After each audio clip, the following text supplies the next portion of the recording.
좋은 신문 TV입니다. 구독해 주시면 고맙겠습니다. 네, 발표하겠습니다. 진대학교 부천입니다. 그리스도의 능동적 순종은 역사적 개혁주의 교리이고 성경적인 것이었습니다. 넘어가셔서요. 53페이지 한번 보시면 두 번째다가 본 연구는 세 부분으로 구성됩니다. 첫 번째, 그리스도의 능동적 순종에 대해 불필요한 논쟁이나 혼동을 줄이기 위해서 그리스도의 능동적 순종 교리를 정의하고 그 교리가 실제로 가리키는 내용을 설명할 것이다. 두 번째, 다르게 정의된 능동적 순종 교리가 개혁주의의 전통적 가르침인지 살펴볼 것인데, 여기서는 개혁교회의 중요한 조사인 존 칼빈의 이해를 검토하고 나서 본 교단이 성경에 대한 다른 해석 전통으로 간주하여 신앙 고백으로 사용하는 웨스트민스터 표준문서의 진술이 능동적 순종 교리와 일치하는지 역사적 검토를 하고, 끝으로 그리스도의 능동적 순종 교리가 성경적인 가르침인지를 검토할 것이다. 요컨대 본 연구는 다음 세 가지 부분에 답하고자 한다. 첫 번째, 그리스도의 능동적 순종 교리는 그 내용이 무엇인가? 두 번째, 그리스도의 능동적 순종 교리는 본 교단의 신앙 고백 전통과 일치하는 역사적 개혁주의 교리인가? 세 번째, 그리스도의 능동적 순종 교리는 성경적인가? 이를 통해서 그리스도의 능동적 순종을 포함하는 그리스도의 전체의 순종 전체가 칭의의 유일한 근거가 된다는 가르침이 성경적이고 개혁주의적인 교리인지 확인해 볼 것이다. 그리스도의 능동적 순종 교리는 무엇인가? 내용 넘어가서요. 56페이지 2-2번 보시면 능동적 순종 교리의 정점. 그리스도는 일평생 하나님의 뜻에 완전히 일치하는 흠없는 어린 양으로서 죄인을 위해서 보배로운 피를 흘렸다. 그런데 그리스도의 무제한 순종의 삶을 단지 긍정하는 것이 능동적 순종 교리가 아니다. 게다가 그리스도의 무제한 삶이 우리 대신 죄값을 지불할 수 있는 자격을 갖추는 데 필수적이라는 것을 포함하지만 그것도 능동적 순종 교리가 가르치는 전부가 아니다. 그리스도의 능동적 순종 교리는 그리스도의 완전한 순종의 삶이 하나님의 공의를 만족시키는 제물이 되는 조건이 될 뿐만 아니라, 그것에 그친 것이 아니라 완전한 순종의 삶이 죄인을 대신해서 율법 준수의 적극적 요구를 성취하는 대리적 순종이라고 가르친다. 능동적 순종 교리에 따르면 예수님의 전체 순종에 통합된 두 측면, 수동적이고 능동적 측면, 그 두 측면이 분리되지 않고 구별 가능한 부분으로서 두 측면이 모두가 칭의의 근거로서 필요하다는 가르침입니다. 능동적 순종 교리에 따르면 순종에 구별된 이 두 측면은 칭의의 두 유익으로 이해되어 온 죄사함과 영생의 자격에 상한다. 율법은 죄의 형벌을 요구하고 죄는 공의로운 형벌 없이는 처리될 수 없다. 그러나 칭의는 죄사함에 불과한 것이 아니라 영생의 권리를 얻는 것을 포함한다. 그리스도의 수동적 순종이 율법의 형벌적 요구를 만족시킴으로써 죄사함을 얻는 것에 관한 것이라면, 능동적 순종의 측면은 율법 이행의 요구를 성취함으로써 적극적인 의를 얻는 데 초점이 있다. 그러나 그리스도의 수동적 순종과 능동적 순종이 분리하지 말아야 하는 것처럼 칭의의 유익인 죄사함과 영생이라도 또 분리하지 말아야 한다. 하나 없이는 다른 하나도 없다. 그래서 능동적 순종 교리에 따르면 중보자 그리스도의 순종의 한 측면만 신비하게 전가되는 것이 아니라 두 측면을 가진 전체의 순종이 전가되어야 한다. 요컨대 능동적 순종 교리의 참된 쟁점은 의롭다함 받는 죄인에게 전가되는 그리스도의 완전한 의의 내용으로서 순종의 범위에 대한 것이다. 천국의 자격을 얻는 의의 참된 원인으로서 그리스도의 능동적 순종을 포함하느냐는 것이다. 자기 백성의 구원을 위해서 율법의 모든 요구를 만족시키는 그리스도의 순종이 그분의 죽음에만 한정되는가, 아니면 죽음과 함께 고난에 한정되는가, 아니면 지상생의 시작부터 마지막까지 우리를 위해 행하시고 당하신 모든 순종이 영생에 필요한 의를 성취하는가. 이 마지막 입장이 능동적 순종 교리다. 그리스도의 능동적 순종 교리는 그리스도의 고난과 죽음을 포함하는 그리스도의 순종 전체가 자기 백성을 위해서 적극적인 의와 영생을 획득하는 율법의 성취라고 가르친다. 그렇다면 이런 입장이 역사적 개혁주의의 전통적 가르침인가 관련해서 두 사람의 교사들, 대표자로서 존 칼빈과 웨스민 신학교에서 내용을 살펴보면, 존 칼빈과 관련해서 58페이지 보시면 58페이지 그 내용을 한번, 위의 내용을 한번 읽어보시고, 밑에서 제일 아래 따라보시면 율법에 대한 그리스도의 순종의 전가에 대한 가르침이 가장 분명하게 나타나는 것은 칼빈이 1556년 새해 첫날 전한 신명기 21장 설교에서 갈라디아서의 내용을 해설하는 부분에서다. 칼빈에 따르면 율법의 명령에 순종해 율법을 성취하지 않고는 의에 이룰 수 없기 때문에 그리스도께서 율법 아래 나신 것은 그분의 순종이 우리에게 전가되어 마치 우리가 그 같은 순종을 가지고 온 것처럼 하나님께 받아들여지기 위해서다. 죄인은 아무도 이런 순종을 할 수 없기에 그리스도 안에서만 의로워진다. 어떻게 그러한가? 칼빈에 따르면 주권적인 하나님으로서 율법 아래 있지 않으신 분이 자발적으로 율법의 스스로를 복종시키고 우리를 위해서 율법의 멍에를 지셨기 때문이다. 그리스도께서 하나님 아버지의 뜻을 모든 점에서 완전하게 이행함으로 말미암아 우리가 예수 그리스도 안에서 의롭다고 하노라. 그리스도께서는 우리를 위해서 순종하셨기 때문에 하나님 아버지께서는 마치 우리가 완전한 순종을 행한 것처럼 인정하십니다. 그래서 칼빈은 그리스도께서 우리를 구원하기 위해 율법의 요구를 전부 만족시키신 순종의 범위를 어떻게 이해하는가? 칼빈은 그리스도의 완전한 순종을 그리스도의 죽음이나 특정한 사건이나 시기에 한정하지 않는다. 그리스도께서 우리의 죄를 제거하고 의를 획득하기 위해서 어떻게 하셨는가라는 물음에 칼빈은 그리스도의 순종의 전 과정을 통해서 이것을 획득하셨다고 분명히 답한다.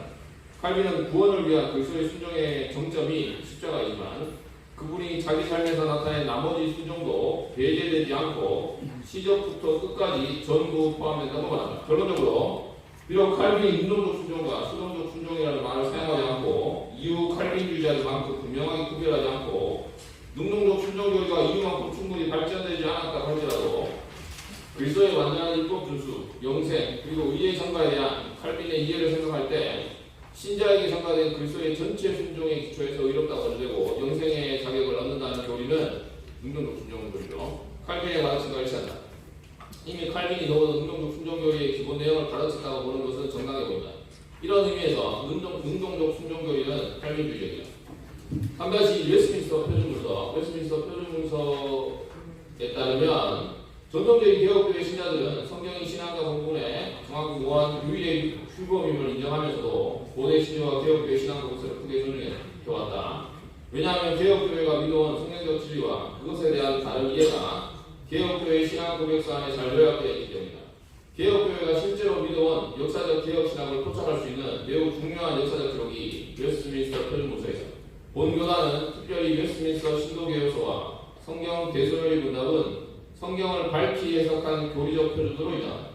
따라서 만약 이 신앙고백 문서가 능동적 순종 교리의 내용을 긍정하고 가르친다면 능동적 순종은 교단의 전통적 입장일 뿐만 아니라 역사적 개혁교회의 교리로서 자익이 되기만 것이다. 반대로 만약 웨스트민스터 표준 문서가 능동적 순종을 내용적으로 부정한다면 능동적 순종 교리는 개혁교회의 전통적 가르침에 잇달로 평가될 수 있을 것이다. 웨스트민스터 표준 문서는 능동적 순종 교리를 긍정하는가 아니면 부정하는가? 그 다음 페이지 넘어보세요. 61페이지 보시면 61페이지 하기 전에 몇 가지 지적을 하면 60페이지 밑에서 5번째를 보시면 일단 우리는 그 웨스트민스터 신앙고백서 자체에서 두 가지 사실을 확인할 수 있다. 하나는 웨스트민스터 신앙고백서에서 능동적 순종이라는 전문 용어가 등장하지 않는다는 것이고 다른 하나는 그리스도의 죽음과 함께 그리스도의 순종을 분명한 칭의의 근거로서 말한다는 것이다. 웨스트민스터 신앙고백서에서 신자에게 전가되는 그리스도의 순종의 구체적인 내용이 무엇인지 순종의 정확한 범위에 대해서 상술하지 않는다. 그런데 역사적인 웨스트민스터 총회회의 기록에 따르면 회의는 제47차 회의에서 제50차 회의까지 그리스도의 능동적 순종 교리와 직접적인 관련이 있는 열띤 논쟁이 벌어졌다. 따라서 신앙 고백 작성에 관여한 자들이 신자에게 전가된 그리스도의 순종의 성격에 대해서 어떻게 이해했는지를 분명히 확인할 수 있다. 열띤 논쟁 이후에 최종 투표에서 능동적 순종과 수동적 순종에 상응하는 전체 순종이라는 말을 신앙 고백서에 포함시킨다는 입장이 압도적으로 우세했고 반대표는 토마스 바테이커를 포함해서 서너 표에 불과했다. 다시 말해서 웨스트민스터 신앙 고백서를 실제로 작성한 다수는 칭의의 근거를 그리스도의 고난과 죽음에 한정하지 않고 그리스도의 능동적 순종 교리를 주장했다. 그리고 능동적 순종 교리를 거부한 자들은 소수였고 능동적 순종 교리를 명시적으로 고백하는 신앙 고백서를 작성하기로 결정됐다. 그런데 실제 웨스트민스터 표준 문서에는 전체 순종이라는 말 대신에 그냥 순종이라는 말이 사용되었다. 회의에서 압도적인 찬성을 받은 전체적이라는 형용사가 빠진 것은 무엇을 의미하는가?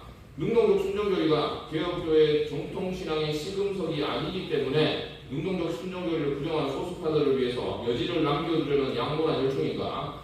비록 총회의록은 이런 누락 자체에 대해서 역사적으로 분명하게 판단할 수 있는 그 어떤 정보도 제공해주지 않는다.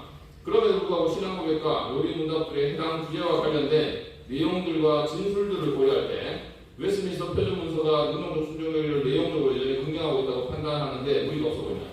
웨스민스터 표준문서는 사람이 생명을 얻는데 완전한 순종의 필요성을 말한다. 이런 이해는 분명히 언약신학적이다. 하나님은 완전하고 인격적인 순종을 조건으로 아담에게 생명을 약속한 행위 언약을 맺으셨다. 이 도덕법을 지키는 데는 생명을 약속하고 이것을 위반하면 죽음으로 위협한다. 그러나 아담은 불순종하여 타락했고 타락 후에는 아무도 도덕법을 이룰 수 없다. 하나님은 자신의 독생자 주 예수를 하나님과 사람 사이의 중보자로 정하기를 기뻐하셨다. 그리스도는 중보자직을 이행하고자 율법화에 나섰고 율법을 완전하게 성취하셨고 그분의 영혼과 육체로 고난을 감당하고 십자가에 달리고 죽으셨다. 웨스민 신학교에서는 율법의 완전한 성취를 완전한 순종으로 고난을 당하고 십자가에 죽으신 것을 희생에 상응하는 것으로 고백한다. 주 예수께서는 자신의 완전한 순종과 자신을 지신 희생으로 말미암아 자기 아버지의 공의를 완전하게 만족시키고 화해의 뿐만 아니라 천국의 영원한 기업을 세웠다. 웨스민스터 표준문서에 따르면 생명의 자격을 얻는 데는 율법을 성취하는 완전한 순종이 필수이다. 그리고 대교리 문답에 따르면 그리스도의 완전한 순종은 무죄한 그리스도의 고난과 죽음에 한정하는 것이 아니라 율법에 자신을 복종시켜 율법을 완전하게 성취하는 것을 가리킨다. 다음 달라요. 역사적으로 볼 때 웨스민스터 회의 총재들 다수가 능동적 순종교리를 긍정했다는 것은 엄연한 사실이다. 그리고 그리스도의 능동적 순종교리에 대한 반대도 없지 않았지만 능동적 순종교리를 신앙 고백 문서화하기로 투표로 결정했었다는 것도 역사적 사실이다. 비록 능동적 순종교리를 명시적으로 긍정하는 전체라는 용어가 결국 빠지게 되었음에도 불구하고 웨스민스터 표준문서는 칭의의 근거를 그리스도의 고난이나 죽음에 한정하지 않고 온전한 순종이 된다. 그리고 칭의의 근거로서 그리스도의 수동적 순종과 능동적 순종을 함께 긍정하는 전체라는 말이 빠진 것은 아마도 수동적 순종만을 칭의의 근거로 주장하는 경건한 소수파 형제들을 신앙 고백으로 배제하는 것을 원하지 않았기 때문일 수 있다. 각주 38번 보시면 실제로 소수파 토마스 가테이커는 이 표현이 신앙 고백서에 허용되면 의견이 다른 형제들을 배제시키고 사역을 가로막을 수 있다고 호소했습니다. 그래서 보다 일반적이고 덜 명시적인 표현을 통해서 그리스도의 순종이 칭의의 근거라는 내용적 진리가 문서화된 것 같다. 양편의 의견이 아주 적연했지만 다수파나 총회의 결정과 다른 주장을 펼친 어떤 총재들도 정제되지 않은 각주 39호 보시면 총회 회의록에 따르면 능동적 순종교리를 주장한 헐리는 논쟁에서 존경받는 형제들에게 이단이라고 일컬은 것에 대해서 공식 상황을 사과했습니다. 2분 남았습니다. 그래서 성경 부분 보시면 그래서 이제 결국 모든 종교적 논쟁의 궁극적 재판에는요 신앙방향의 유일한 법칙인 성경은 그리스도의 능력적 순종교리에 대해서 말씀하는가 몇몇 성경 구절들을 제가 소개하고 해설을 했는데요. 마지막으로 그냥 결론 부분을 읽고 말씀드립니다. 나가는 말 68페이지입니다. 나가는 말 하나님은 오직 은혜로 그리스도께서 나를 위해 순종하신 것을 마치 내가 완전하게 순종하신 것처럼 그리스도의 완전한 의로움을 내 것으로 가져주신다. 사도 바울은 예수 그리스도와 그의 십자가에 못 박히신 것 외에는 아무것도 알지 아니하기로 작정하였음이라고. 그러나 십자가는 부활과 따로 홀로 우리를 의롭게 하지 않고 그리스도의 전생의 완전한 순종과 따로 있지 않다. 우리는 한 사람의 순종으로 우리는 완전한 순종의 짐에서 그 무거운 짐의 저주에서 해방되고 영생의 자격을 얻었다. 이 순종은 십자가의 죽음에만 한정되지 않는다. 그리스도의 일평생의 완전한 순종이 구원과 칭의에 필요하다. 그리스도의 능동적 순종교리는 죄인의 구원과 칭의를 위해 필수적인 능동적인 순종을 포함하는 그리스도의 완전한 순종 전체에 대한 성경적 진리를 보장한다. 그리스도의 능동적 순종교리는 칼빈의 주장이나 웨스민스터 표준문서의 내용과 일치하는 개혁주의의 전통적 가르침이고 그 본래의 의미대로 오해 없이 다르게 이해된다면 그래서 사실은 수동적 순종과 분리되지 않는다면 성경의 필연적이고 선한 추론이나 성경의 명백한 진리로 뒷받침되는 성경적 교리로 그렇게 생각됩니다. 박수 마치겠습니다. 좋은 신문 TV를 시청해 주셔서 감사합니다.